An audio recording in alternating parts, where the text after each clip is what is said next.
In the last episode, we talked about how vast memory is. We saw that it is not just the incidents that we can consciously recall, rather much more. If you haven't yet come across the broader view of memory anywhere, nor even have thought about it, then you can listen to that episode in which I extensively covered what memory is, so that what I'm going to talk about today becomes more meaningful for you. So as we understood so far, our very existence is based on memory. It's not just about recalling some important incidents or storing and recalling the knowledge of some subjects. Rather, every moment, how we recognize our surroundings and how we interact with the world depends on what is there in our memory. So this is something we cannot survive without. But if you ask most people what's the biggest issue on the spiritual path, they'll say memory or thoughts, which essentially are the result of our memory. And not necessarily on the spiritual path, but in our daily lives as well. While trying to focus on any task, most of us would have felt that our mind is uncontrolled and full of thoughts which are completely unnecessary in the situation, which reduces our productivity, right? And even more worrisome is the fact that many people suffer depression because they are not able to come out of their bad experiences and suffer what is there in their memory. This becomes disturbing when we see our loved ones suffering. If something bad happens to someone, it's unfortunate. But the bigger problem is that people keep reliving their bad experiences for years. How do we solve it? As a solution, many people either wish that they could forget their past or are suggested to do so by others. In yoga, people will say you should not be attached to anything, definitely not to your past memories. But how? Is non-attachment possible if we try to avoid something forcefully? Or do you think that you can consciously forget something which disturbs you?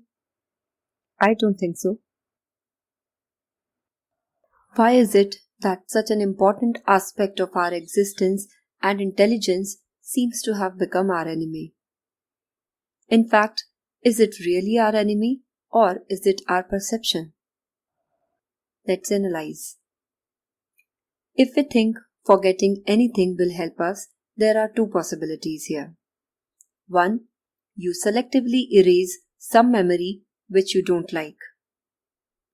But do you really think that erasing your memories selectively is even possible?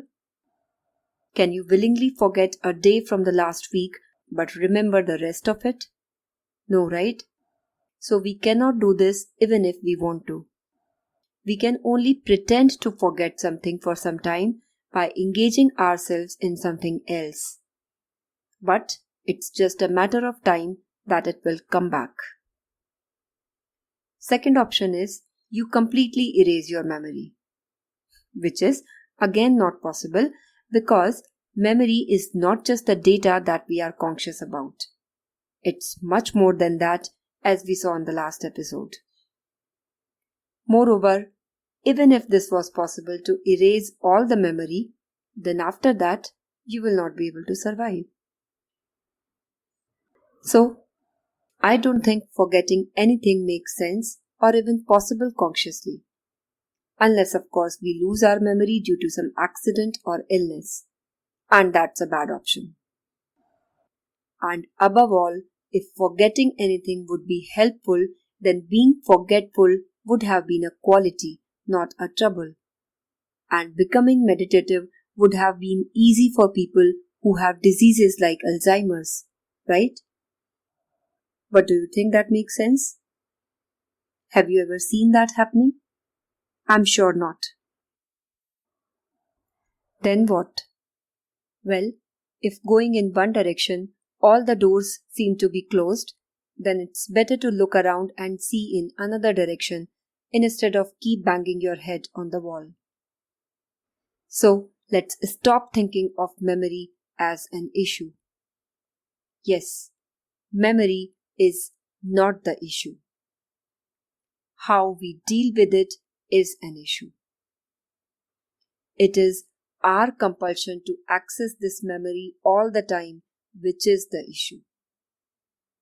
Let's understand this. You must be having a smartphone, right? If your phone starts slowing down because so many applications have occupied its memory, what would you like to do? Uninstall all the apps permanently, or close them for the time you are not using them so that they don't occupy the memory of the phone unnecessarily. You would choose the second option, right? If you need to uninstall all the apps from your phone to make it work smoothly, then what's the point of having the phone? But if the apps are unnecessarily occupying the memory of your phone and slowing it down, then you close them for some time. This is exactly what we have to do with our thoughts and data or memory. Like the apps in your phone, they are of utmost importance to us because our survival and intelligence to operate in the world depends on them. But we should be able to access them only when we need them. Rest of the time, they should not occupy our mental space. Among the different kinds of memories we discussed previously, the memory that we are not conscious of doesn't create a problem for us in our day-to-day life. Even if they do, we won't know unless we raise our consciousness to such a high level that we become aware of them. So for now, I'll talk about only that memory which is an immediate concern. What most of us have to deal with constantly are the memories that we have stored consciously because we are attached with them, either in the positive or negative sense. Something which gives us happiness, we find satisfaction in replaying those moments in our mind, sometimes to the extent that we get confused about what exists in reality and what is our past. But it is more dangerous when people keep replaying memories that hurt them. Some people think that their life is full of suffering not because it really is, but because they are not ready to leave even that which happened 20 years back, and suffer as if it happened just yesterday. So one thing we must be very clear of is, no matter how many times we think about anything which is past, it is not going to change. So there is absolutely no point in regretting or feeling hurt because it does not exist now. And no matter how strongly you are willing to change it, it won't. However, we must not forget it because if we forget it, we will again end up in the same situation. And that would be foolish. So the point is, when you recall that specific piece of memory, because let's say you want to make a decision in which this learning is needed, you should clearly know that it is just a piece of data now, which I am accessing for a certain purpose. It is not happening right now, and so I do not need to live it again. I know, this is not easy at all. It cannot happen overnight or in a few days or weeks for sure. But unless you start it, it will for sure not happen. If the journey is long, will it become shorter if we delay the start? No, it will become even longer, right? In fact, if it is long, you should start as early as possible, isn't it? So start right now. Start with simple things, not big issues. If somebody said something unpleasant to you yesterday and you are still feeling hurt, then think about it that it is already past.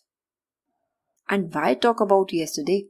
Every passing moment is past, isn't it? It is true that it happened, but it's not happening right now.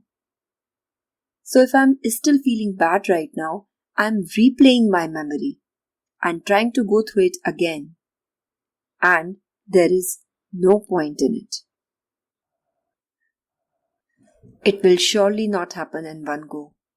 You will need to remind yourself constantly. Your willingness and patience is the key that will make you rise every time you fall. Ask yourself, are not there more important things for me to do than thinking about this particular incident? And even if this incident was important, think about what you can do as a corrective measure if you haven't already taken it.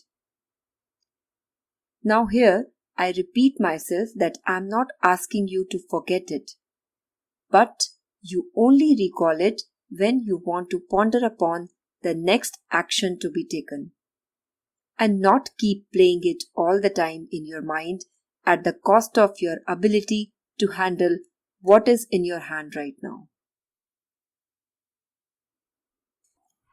Here, many people might have a thought process that we should not forget bad things because they want to keep the anger alive to take revenge later.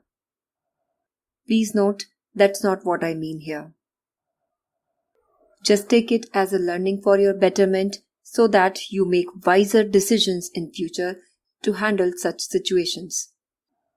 Of course, if what the other person did to you was a crime, then take the appropriate action. But do not replay and relive it only to suffer again. Now people might have a question that this can only work on small things, not big issues. Well, it will definitely not work if you straightforward jump to handle big issues. But from my own experience, I can say, once it works on smaller things, you would feel so free that you yourself would realize there is no point in sticking to the worst memories as well. The freedom that you get from staying at a distance from your small memory stuff will make you capable of handling bigger things as well. After all, nobody learns the whole without working on small steps. And whenever you fail, just look at your phone and remind yourself that it works its best when its memory is not full, and so it doesn't keep everything loaded all the time. Its memory is what gives it the intelligence to work. It is the memory what makes a phone smart. So it is of utmost importance, but if it loads all the applications at the same time, it will not be able to function. So if you also want to work efficiently, you also need to keep certain unnecessary things aside when they are not needed. And at the same time, you must not forget, because learning from them will make you wiser. That's what we need to do. Not just to become meditative, but to live a sensible and productive life. In the next episode, we'll talk about Hast Mudras, or simply Mudras. We will understand the mechanics of how they work, and we'll talk about specific mudras and their effects as well. Till then, you keep practicing to keep your memory at a distance from you and only access it when you need to. But do keep this episode in memory. I wish we all take charge of our mind and not be driven by it. Stay tuned and have a nice time.